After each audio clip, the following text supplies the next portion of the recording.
Assalamualaikum warahmatullahi wabarakatuh. Kami dari kelompok 8 Design Thinking. Di sini kami akan menjelaskan bisnis model Canvas. Sebelumnya, izinkan saya memperkenalkan anggota-anggota saya, mulai dari saya dahulu. Nama saya Nabila Alfiando dengan NIM 102225000028. Nama saya Naila Aprilia Putri dengan NIM 102022500179. Nama saya Naila Nabila dengan NIM 10202225000187. Nama saya Muhammad Muntazir Mutariatullah Ahmad dengan NIM 10202250245. Nama saya Vegi Landari dengan NIM 10205000328. Oke, di sini saya akan presentasikan bisnis model Canvas dari ide bisnis kami. Sebelumnya saya akan menjelaskan ide bisnis terlebih dahulu. Jadi ide bisnis kelompok kami ini, kampus Care itu ada semacam aplikasi yang memungkinkan kita untuk melaporkan segala kerusakan fasilitas kampus dengan mengunggah bukti dan menandai lokasi tertentu. Di sini saya akan memberikan customer segment. Who are your customer? Describe your target audience in a couple words. Jadi ini tuh cek kayak siapa sih target dari aplikasi ini. Yang pertama itu tentunya adalah mahasiswa aktif pengguna fasilitas kampus. Kemudian ada pihak pengelola fasilitas kampus. Kemudian ada dosen dan staf kampus. Ya, jadi mereka ini adalah target market kita.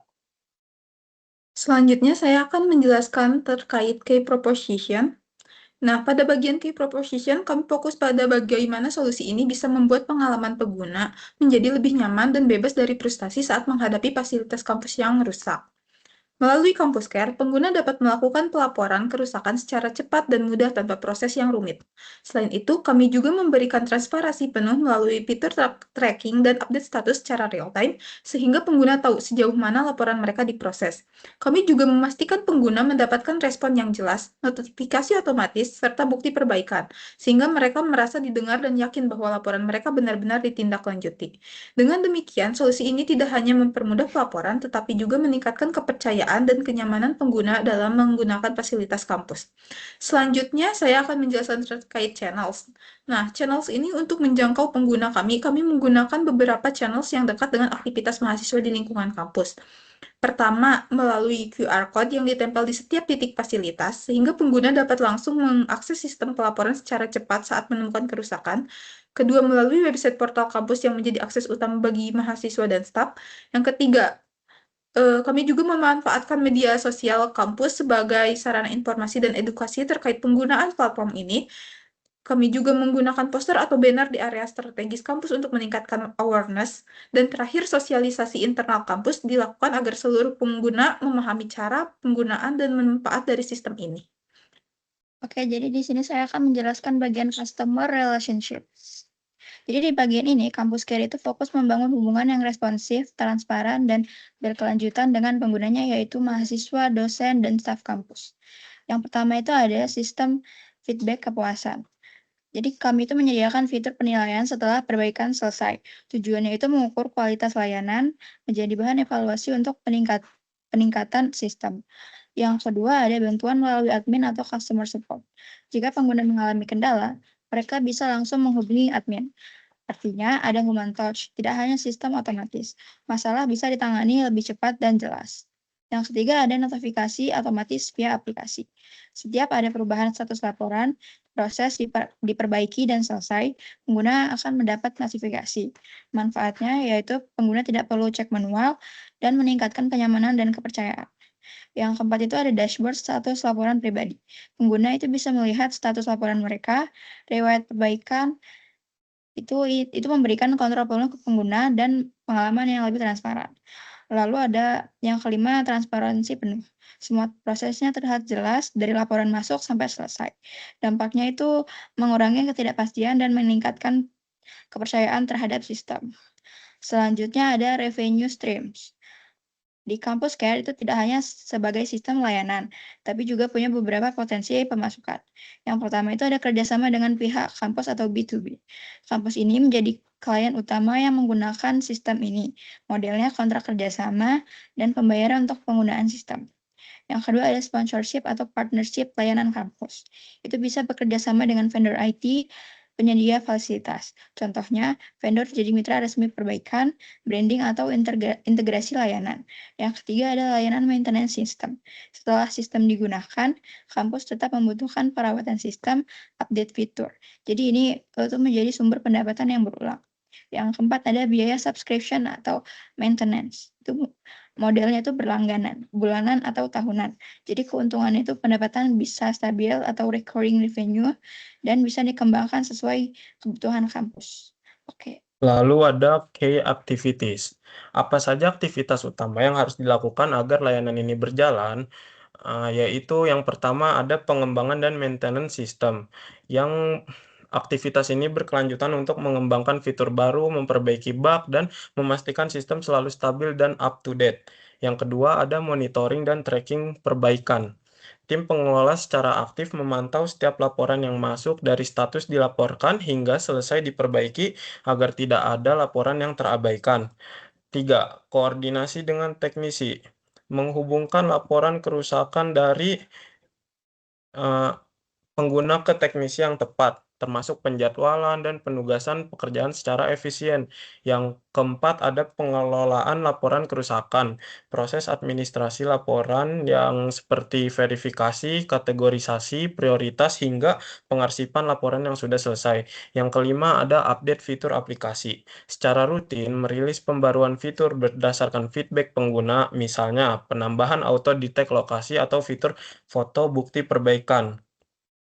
Terus ada juga key resource-nya, apa saja aset utama yang dibutuhkan agar sistem ini bisa berjalan. Yang pertama itu ada tim pengembang perangkat lunak yang merancang, membangun, dan memelihara aplikasi.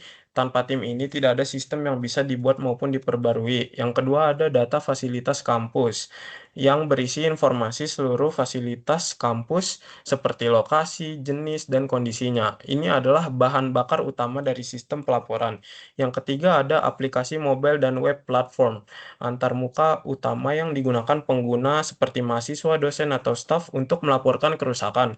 Harus tersedia di dua platform agar aksesnya luas. Yang keempat ada database laporan terpusat, tempat semua laporan kerusakan dikumpulkan dan dikelola secara terpusat, sehingga teknisi dan pengelola bisa memantau semuanya dari satu tempat.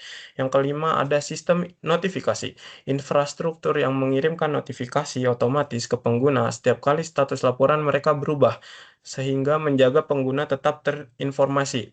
Yang keenam ada data historis kerusakan, fasilitas, rekam jejak kerusakan yang pernah terjadi, berguna untuk analisis pola kerusakan, prediksi pemeliharaan, dan evaluasi performa teknisi.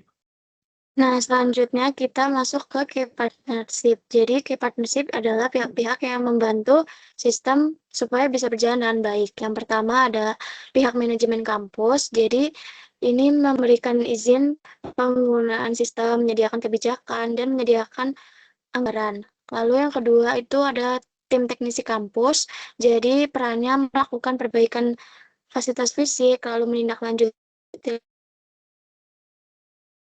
Ketiga ada vendor IT, perannya membantu pengembangan sistem, menyediakan dukungan teknis, membantu software, dan mengatasi masalah teknis yang kompleks. Selanjutnya yang keempat, penyedia server cloud. Ini dibutuhkan karena aplikasi membutuhkan server yang stabil dan aman, jadi perlu menyimpan data laporan, menjalankan aplikasi secara online, menjamin keamanan dan backup data, serta menyediakan akses sistem 24 jam. Nah, selanjutnya di cost struktur merupakan biaya yang diperlukan untuk membuat, menjalankan, serta mengembangkan sistem Campus Care. Jadi, yang pertama ada biaya pengadaan material QR code fisik. Jadi, digunakan untuk mencetak, membuat stiker, atau menempelkan. Yang kedua, biaya pengembangan aplikasi digunakan untuk membuat aplikasi, mendesain tampilan, membuat fitur pelaporan, dan lain sebagainya. Lalu yang ketiga, maintenance system.